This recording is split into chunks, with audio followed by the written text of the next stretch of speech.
Hello and welcome to Wealthy Mind. I am your host, Misty Rose Gold, International Success Coach. And here at Wealthy Mind, we love to help you create and maintain a wealthy mind. Today, I have Linda with me. Hi, Linda. Hi, Misty. How are you? I am good. Uh, Please tell the audience your full name and what do you do? Hi, everybody. I'm Linda Hunt, and I'm the founder of Some Solutions and the author of The Money Conversation.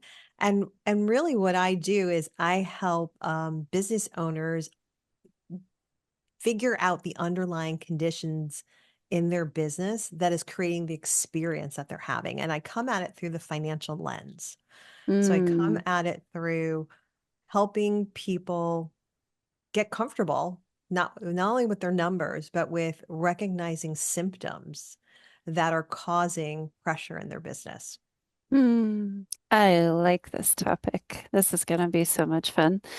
Um, Sorry, you guys, ahead of time. My voice is a bit froggy. We're having a lot of smoke in Colorado from other places' fires, and it's finally catching up to me. So just ignore the frogginess of my voice. Linda, where are you from? Where do you live? I'm on the East Coast. I'm in Connecticut, which and I live about an hour and a half north of New York City for a frame of reference. Mm, Connecticut No. makes me think of trees. Oh, yes. Yes, we have a beautiful fall. Uh, Absolutely gorgeous. Yeah, the golden colors. It's very pretty. does red come out too? Yes, red, gold, even the green, Mm, because like some of the trees go a little later. So it's very beautiful. Even if it's not so-called a beautiful fall, we have it's very colorful and pretty. mm. I can imagine. We've all seen pictures. If we haven't seen it in person, we've seen pictures of the East Yes. Coast trees in the fall. Yes. Uh, Very cool. So, you guys are really excited for this conversation because Linda has an accounting business as well. So she Yep. looks at things through the analytical side, the accounting side, but also the consulting side. So Yeah. this should be a really, really interesting and fun conversation. I'm looking Uh, forward yeah, I'm looking same. forward to, yeah, it's going to be great. Definitely. So, you guys, we have a question for you. How do you show up in business? Well, no, let's put it this way. Let's make it a statement. Okay. Okay. How we show up in business will Hmm. determine where we are leaking money. Yes. Yes. So let's dive into that and pull out all the juicy bits because Yeah. that's a, oh crap, I need to bring some things to my awareness kind of statement. So Yeah. uh, have at it, girl. Let's dive in. So let's talk about how that shows up, right? So because people don't wake up, business owners don't wake up saying, "Oh, I have a pricing problem," or I don't have enough, you know, sales, or well, they may say I don't have enough sales. That one they might say, but business owners oftentimes show up and they think, "I'm working harder than ever before," right? My calendar is full. My bank account, not so much, right? And these are things that they're experiencing. Um, they might be saying things like, I'm not paying myself enough. I should be Mm, paying myself more. This client is really, it's a heavy client relationship. I don't know, and they don't know why, right? So these are how we are experiencing our business, and all of them are symptoms as to where we might be leaking profitability. okay. All right. So this can be a painful reality check for some. Can be a painful reality for some. And what I want to say is this is data, right? This is nothing to be ashamed about because yes, I do through things from the financial lens. And oftentimes business owners, let's talk about pricing, right? Like pricing, every single person in business thinks about their pricing. That's kind of like the one problem that's always on people's minds. Yet it's the least thing, or it's the last thing, not the least thing, it's the last thing that they will pay for help with because they think they can Google it. They think they can ask ChatGPT. But pricing And they also know how to do the math, right? Like I know how to figure out what my price is. I can compare myself to so and so down the street who's doing the same thing I am, right?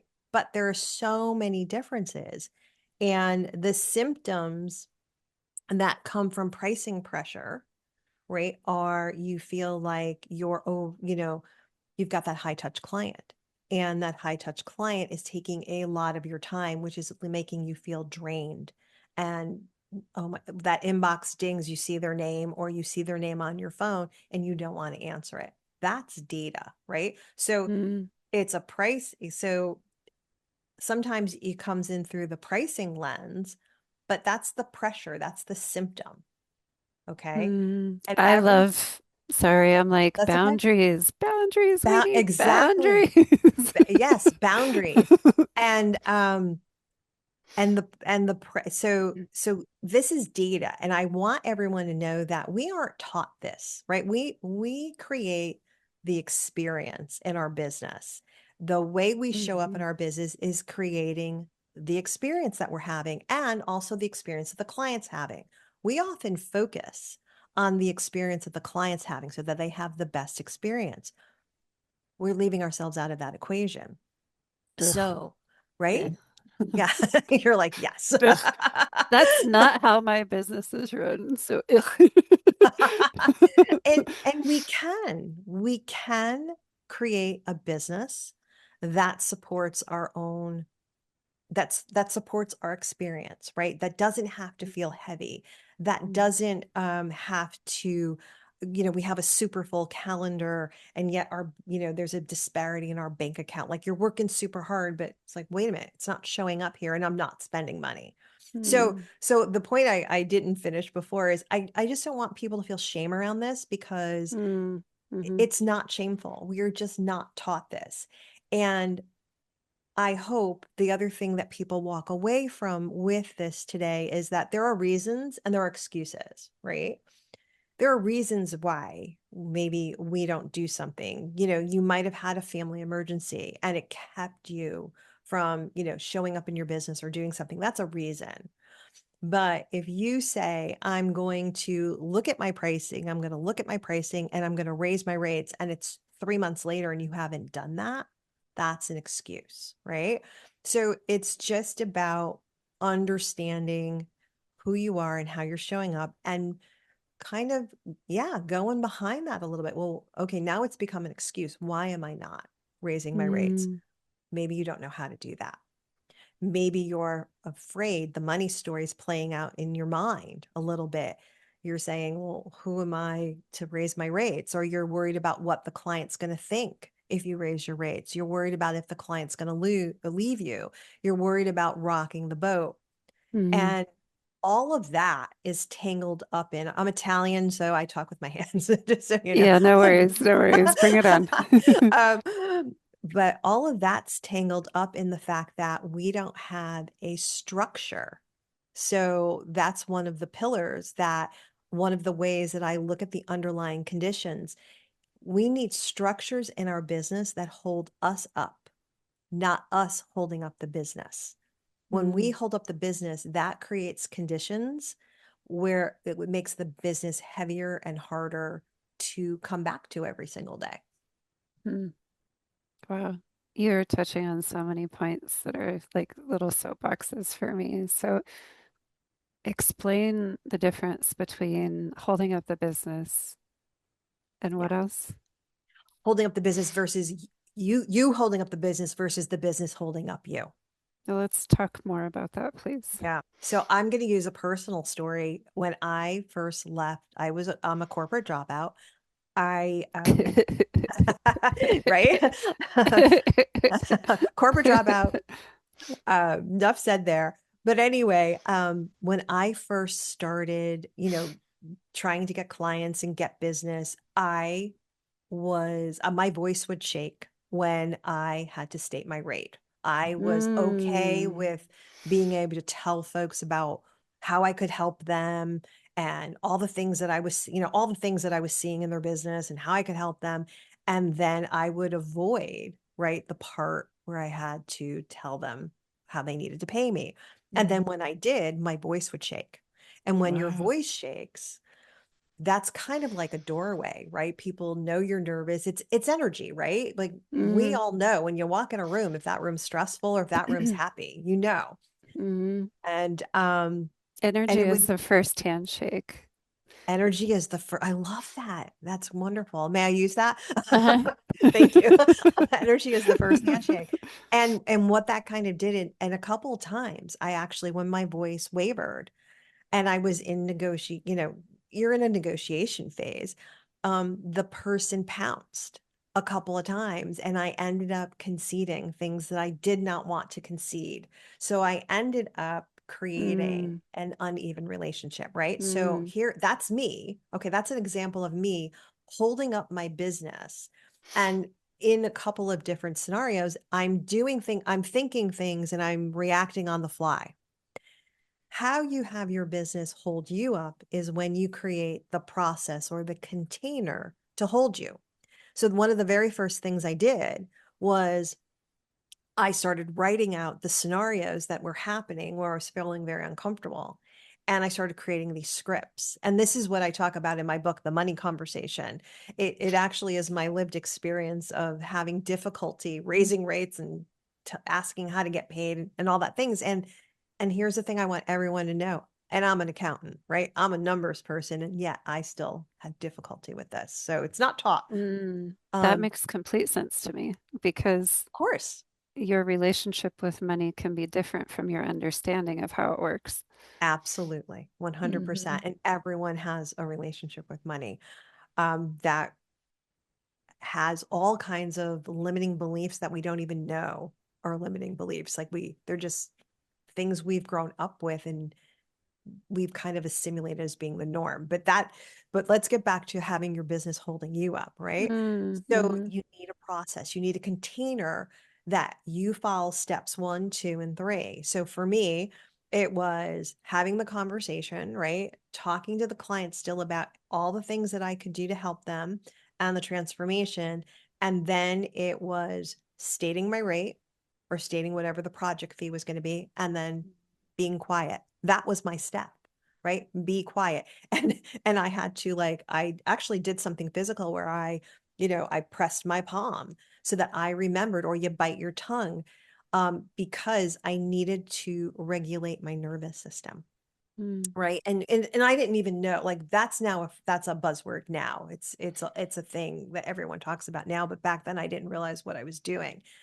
And when you follow your process, that's the business holding you up. And then you gain confidence, right? Because then you start to have small successes. I'm not going to say to you, my voice stopped wobbling. It wasn't wobbling as much Mm. because I was following the process.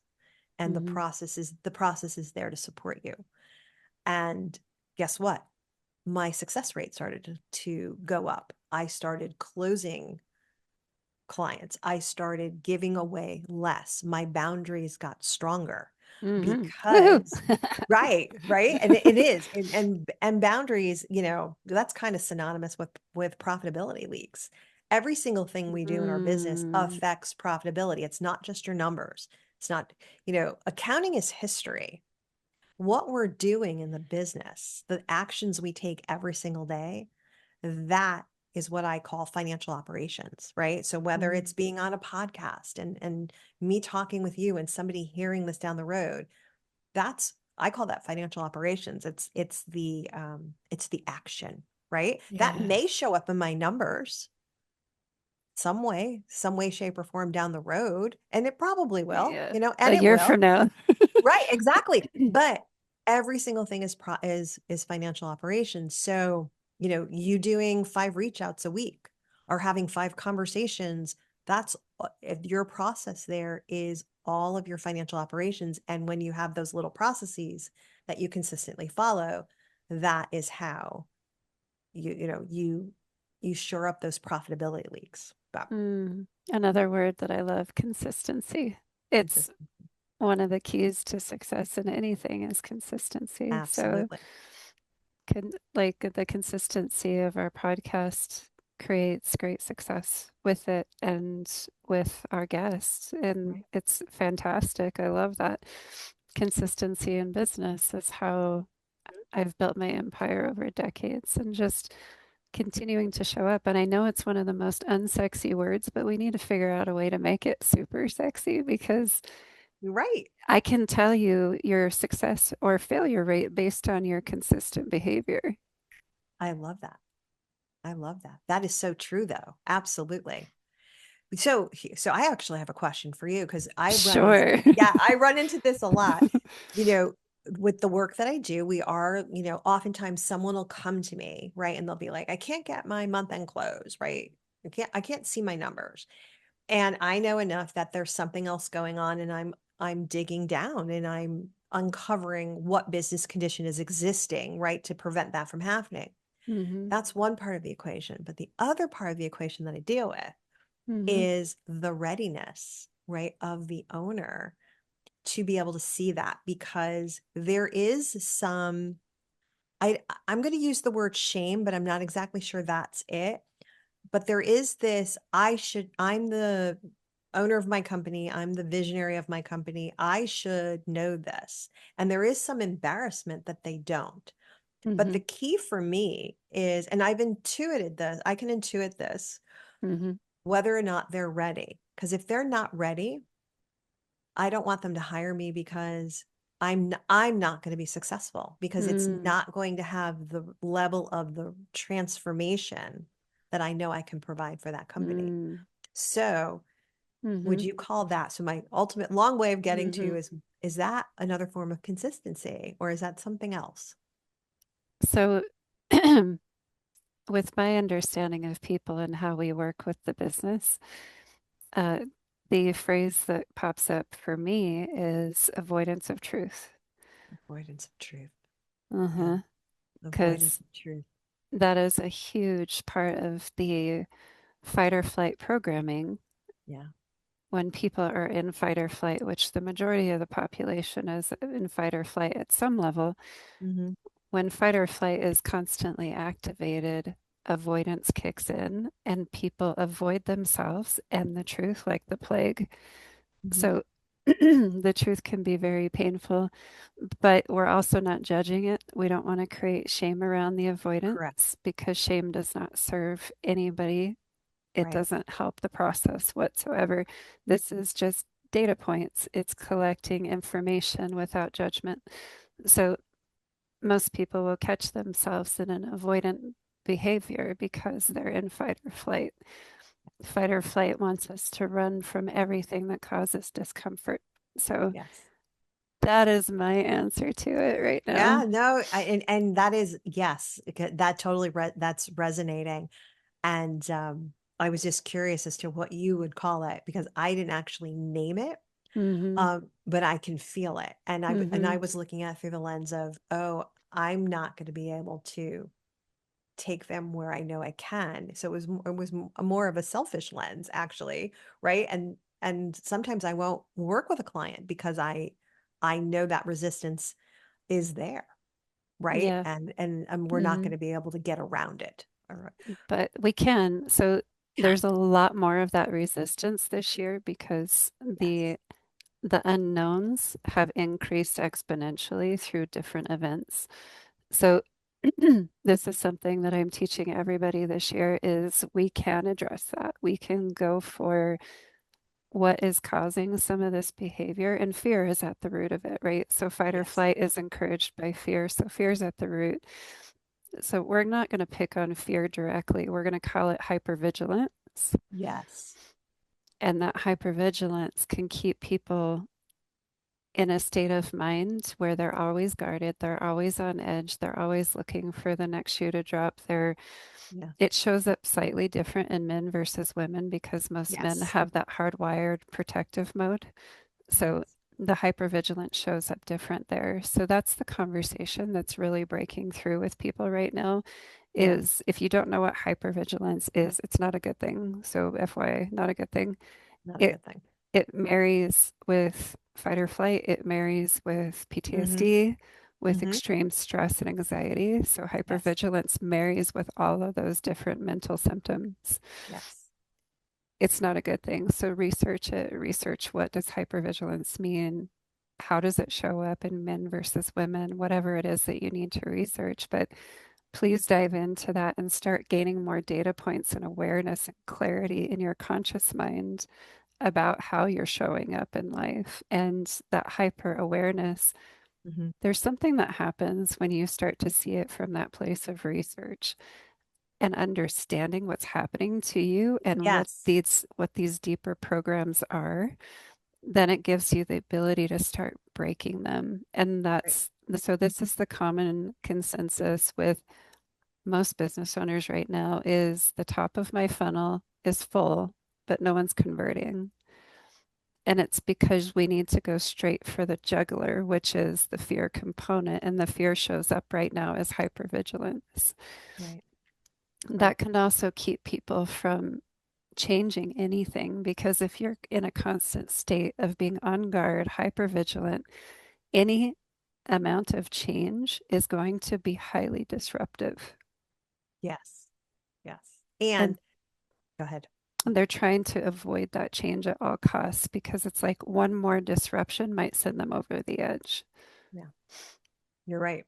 Right. Yeah, they, and you can't unsee, once you see something or once you feel something, you can't unfeel it or unsee it. Mm-hmm, It's there. mm-hmm, So they mm-hmm, know, it's lurking. But mm-hmm, you're right. When you do research something like this, it diffuses it. mm-hmm. It helps you, figure out that you're not alone. Other people Yes. are, other people are going through this. Yes. Yes, and AI is such a great tool for researching these things because you get a clear and concise answer that would Yes. take you weeks to discover on your own, even Absolutely. researching the web. Now you just plug it into AI, even on Google. I love Google's AI. I just plug in my question and then out spits this amazing Yes. answer. And I was like, oh, this is great. Thank you so much. I know. It's funny. I had several years ago, and I did this just recently, Misty, but several years ago I had a very, I don't want to say contentious because it wasn't contentious, but it was a push-pull relationship with a client, and it was a female, and it was a more passive aggressive on her end, but I'm not going to say I wasn't participating, right? Because obviously I was there. Um, I put it into AI and I just kind of, chat GPT or whatever. And I was just Mm, like, this is what was going on. And I recognize this, and this in me. And it came back and it actually clarified a couple of other things that I had mm, not seen. So you're mm, right. It's a fantastic tool for helping you break through just a few other things and recognizing a pattern. mm, mm, And it helped me in client relations. So yeah, love that. you can use it for diagnosing yourself in a way, not Mhm. therapy, but diagnosing situations. I love Not it. therapy. Yes. Yes, But definitely. yeah. But there's something else I wanted to highlight, and I don't think we talked about it yet. But to me, business conditions, there are three pillars, right? There's in the Mm, conversation, right? Where that's kind of like the upfront when you're talking to clients, right? Where these conditions kind of show up. It could be in talking about your value, it could be in communicating your pricing. That's one pillar where I kind of look for these underlying conditions. And then mm, the next pillar I look at is inside the work. What's going on inside the work that is affecting your profitability? Are you over delivering? Are you including things that weren't in your original agreement because it's easy for you? So that's another form of over delivery. Scope creep is a huge one that happens in there. That affects the boundaries, right? So that's inside the work. And then that last piece we talked about a bit already. That last pillar is the structure. It's creating the business or yeah, designing the business to support you. And as service providers, you know, I say 80%, that's conservative, but I believe it's higher. I believe about 90% of what we do is repeatable. The difference is you're dealing with different types of business and different personalities. mm, But if you can create your process in a way that allows you to deliver your service so that you're always delivering that quality. And this, I've done this in my accounting, like in the accounting services business. We've designed that process so it's not like a this the phrase is escaping me. If sometimes when you work with an accounting firm or a bookkeeping firm, you're getting a person, you're getting the skill of that person, but there's no process behind it. You're just hoping that they understand accounting and bookkeeping. I didn't do that with my accounting. Our differentiator is there's a standard process, and you're getting the process. And every single person on our team is, yes, they're skilled at what they do, but they understand the process and the deliverable. So if Mary goes out on vacation, Jane can step in and you're not interrupted. Whereas all of a sudden you're working with a different firm and, oh, Brantley's leaving, oh, now you're going to work with, Rose, and Rose isn't as good as Brantley. And then now there's discord. So I believe that when you design your services to around delivering that consistent quality, Mhm. that upholds your business. Oh, totally. Repeatable processes. Repeatable processes. I'm Yes. always there with clients. Like, we need to Yes. figure out what these are and then keep using them because that will actually increase Yeah. your numbers over It time. increases your numbers. Yes. Increases your numbers, but it also increases your mental capacity, It right? does. It buys back so much mental space Yes. because you put it on autopilot and don't have to think about it because it's a process you've been using for years, right? Correct. And I love that. So, like, I want to go to boundaries again real quick Sure. because I'll give people an inside scoop in my business. Pull back the curtain for a second. So, I have very, very, very strong boundaries for my mental health and my inner peace and the success of my business and the success of my clients. And the effect that my daily interactions have on every single person that I touch or interact with or affect every single week in my business, which is a lot of people. Mhm. So I think about what are the best boundaries for that whole picture. Okay. And how I set things up in my private coaching is if you're a private client of mine, you have specific meetings on the calendar with me. If Mhm. there's anything that you want to discuss with me about your business or our coaching, write it down, save it for later. Do not email me or text me about coaching in between our sessions. Don't Right. do it. And I explain to people like it gives me the capacity to continue to do everything that I do as a Mhm. coach. I have two masterminds, I'm a speaker, I have a podcast, Mhm. and it keeps my life very full and I love it. Mhm. But if I were to allow people to email me or text me in between sessions, it would be chaos. Absolutely. And my And that bandwidth would go so low. absolutely. Like, no, no, no. So something that little is actually one of the biggest things in a business. But I was going to say, as you're talking, that's exactly, Misty, what I'm talking about. You've created a structure that supports you to optimize how you're showing up in your business for your team Hmm. and for your clients, so that there's and for your I'm considering clients as the people who hear you speak too, and the podcast. But that is exactly what I'm talking about. It's like that it protects your profitability, that prevents decision fatigue, that clears up mental bandwidth for you, that keeps your energy clean. That is Hmm. exactly what I'm talking about. That is a Hmm. structure that supports you, that supports the whole business. It does. And without it, everything would be chaos. So, Everything would be chaos. No, you and you would be depleted. You would I be would. you would be absolutely depleted. Yeah. No, I Mhm. agree with you. It's like, we have an accounting services business, and we close between Christmas and New Year's every single year. We close early on Fridays. Our clients know we're going to respond to you, because we've communicated that. Mhm. And we make sure that before we're gone for those 2 weeks, right? Or that sometimes it's 2 weeks, depends on the year, on how Christmas call falls. Mm. But you just we're prepping. There's a system in place so that we're proactively getting what we need, making sure everyone knows we're not, we're not here if you need something. Because sometimes you'll get those January, December 31st. I gotta do this. I gotta pay this. Okay. Yeah, Should have thought about that sooner. exactly. Here's But how we work, and we told you up front, this is our schedule. exactly. Exactly. And we, and we've created a process that actually, here's the other piece when you create a process, done to be afraid of. Having a form or some kind of communication, like especially for the last day of the year, those payments, I actually created a form that they have to get back to me that they do not have anything, Mm, because it protects me, right? It protects me and the mhm. company. So I'm like, well, wait a minute.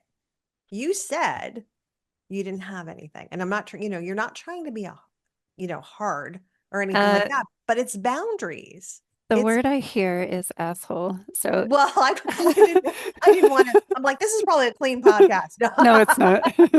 No, it's not. My people know better. They're like, Misty hasn't Okay. dropped a cuss word yet. Well, I just did. You're welcome. Uh, I get called an asshole for my boundaries too. And I'm like, okay, have at it. I don't care if you think I'm the villain when I set boundaries because the Right. boundaries are the best thing for everyone. So Yes. have at it. Call me an Have asshole all at you it. want. I hear you. But no, but the thing is that the more boundaried you are in your business, I find the better caliber of client that you have, the more peace that you get, and everybody then follows the process. Your clients will. My clients know I don't respond overnight to emails. I don't. I don't respond to texts. I'm not doing it. I have a lot going on in my personal life. Mhm. That is my time, right? Um, Yes, I yeah. love that. I turn my So, notifications off and I tell everybody like notifications go off at 5 p.m. mhm, and then on the weekend they're off the entire weekend. of So course. Yeah. uh if you want to send something to me, go right ahead, but I'm not going to respond to Not it gonna read. until Yeah. I turn those bad boys back Yeah. on. And I will tell you, have you, well, I'll ask you, I know from my experience, there has not been an issue. Like clients understand Oh, I've and they're had issues. respectful. Oh, have you?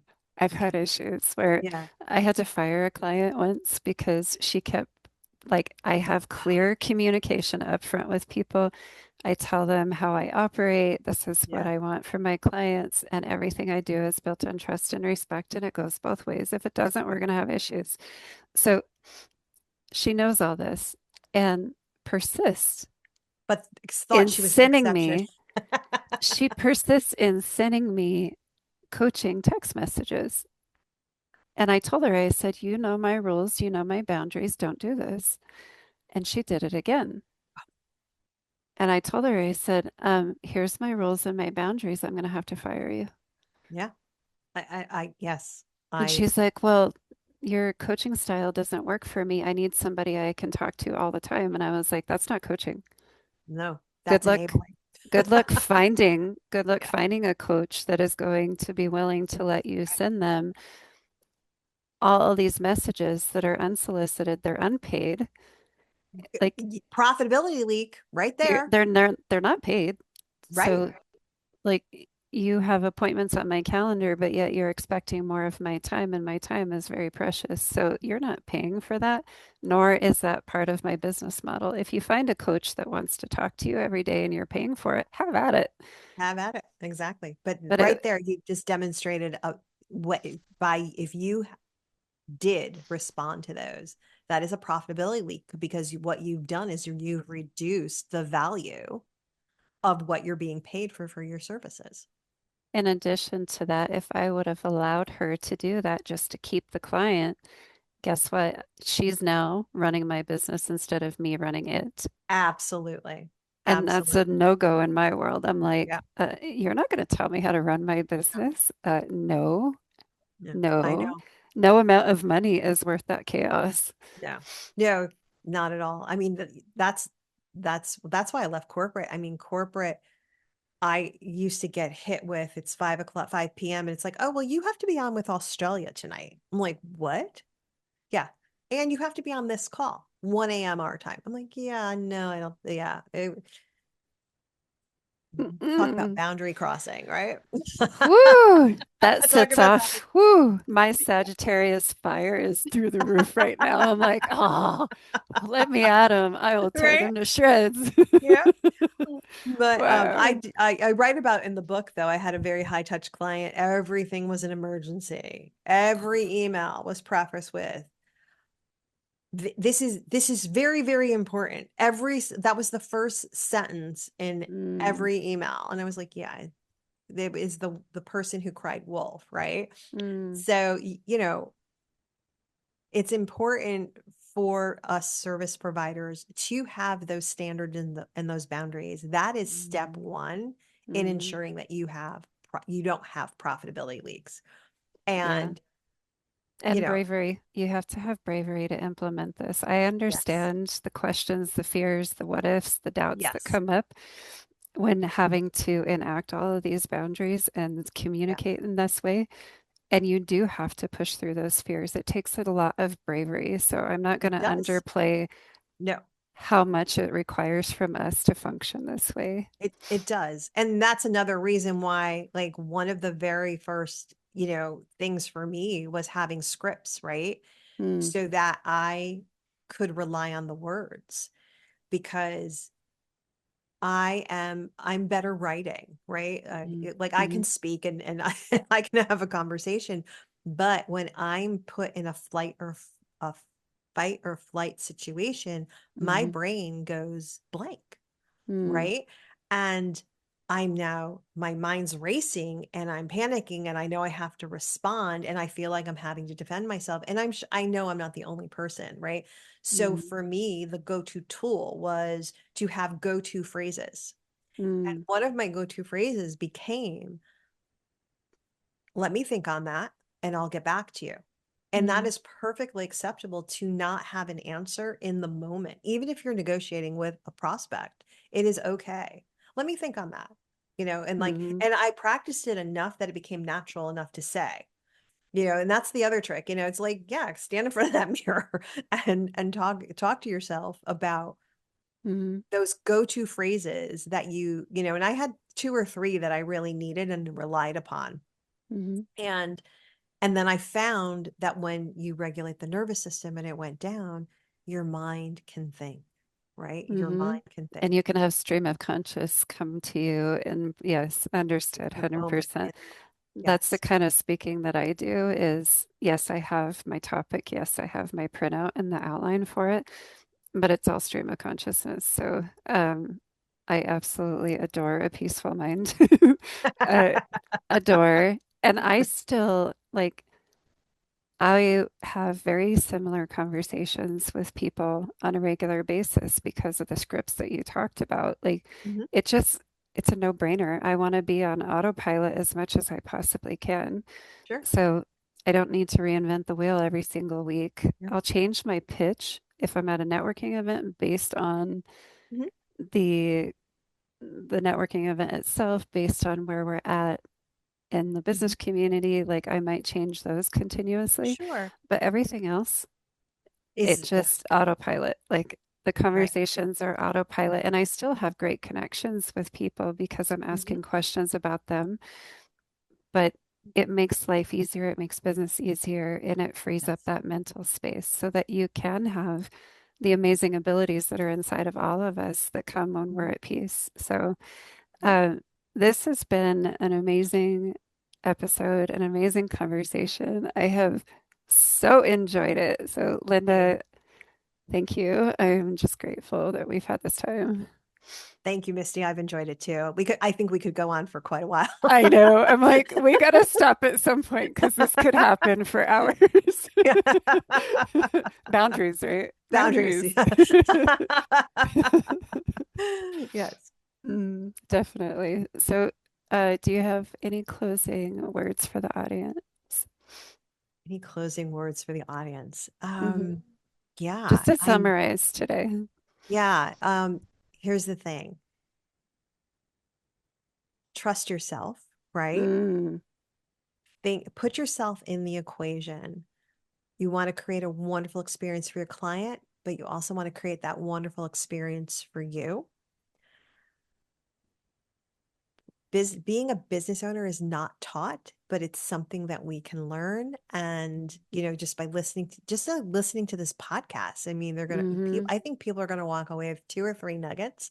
Take Mm, those nuggets, build upon them, trust yourself, quiet yourself enough to hear that inner voice, mm. and all will be well.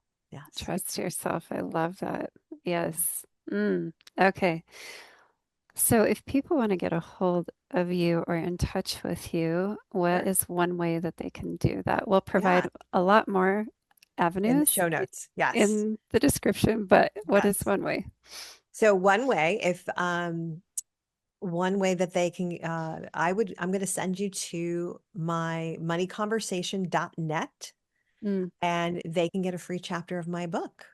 And Ah, yeah, so you can get a free chapter of the book. And if you like the book, you can then, please go ahead and buy it on Amazon, but it's moneyconversation.net. And then in the show awesome. notes, we'll have other ways you can get in touch with me. Yeah. All right. Well, if you guys have enjoyed this episode, which I have thoroughly, make sure to go and take her free offer. Um, this lady knows what she's talking about from experience and from being in the accounting space for a long time. So go do it. If you don't, that's okay, but you're missing out, in my opinion. Thank you. Oh my goodness. I feel richer because of this conversation. So thank you. Thank you. I do as well. Mm, mm, Man, if you guys could feel the energy of that, oh, it's good. It's so good. Uh, let's go ahead and say goodbye to the audience and prevent us from going into another half hour Okay. because it could easily happen. Yes. So, Bye, everybody. yes, you guys remember to trust yourself. You can do this. Mhm. 100% you can do this. That is the word for me this week is confidence. Trust yourself.